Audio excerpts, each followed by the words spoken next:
to get the opportunity to address you today. Talking about elections amongst parliamentarians is rather mundane, but I will try my best.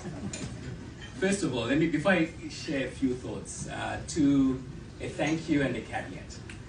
The thank you is welcoming you to the World Bank as parliamentarians, because you reaffirm something that I've always believed in, which is that development is a political process. And so coming to the World Bank as a young professional, being told that we should be apolitical is something that I've always struggled with.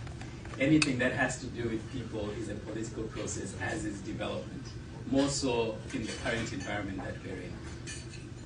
The second is a caveat. And the caveat is simply that certainly my views have been shaped by what I've done at the World Bank, especially the last 5 years. Being chief of staff for two World Bank presidents who couldn't be much more different from each other, running the IDA program and currently as vice president. There are many things that I've dealt with, but today, as you rightly pointed out, I will not speak on behalf of the World Bank. I'm sure Ajay did a good job of that this morning. Instead, my thoughts have been influenced by the fact that running for the African Development Bank presidency has taken me to 20 countries over the last 2 months. I've spent a lot of time with politicians, with parliamentarians, with the private sector, and running an election in this particular year couldn't be more challenging as it is exciting. And I'm fully cognizant of the fact that you've had a full day. So my intention is just to leave you with 4 thoughts as you think about what you're going to discuss tomorrow. The first one is that I'm sure you spent a lot of time talking about the uncertainty in the world today.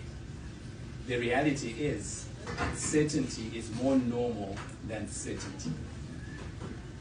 The level of uncertainty we've never really had a period where we've all woken up and said, we know where the world is going. In fact, if that ever happens, then watch out. Either information is not getting to you, or you're taking a lot of things for granted. In my line of work, uncertainty is so normal that we focus on the long-term trends of that uncertainty.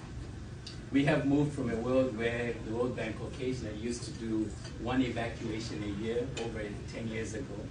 Today we do 4 or 5 evacuations. When we think about natural disasters, I remind people that even as we focus on tariffs in this environment, none of the natural disasters have gone unnoticed. Today there are people who are being affected by floods, by droughts. That level of uncertainty is with us to stay. So my question to you as parliamentarians who have a big picture of all of your constituencies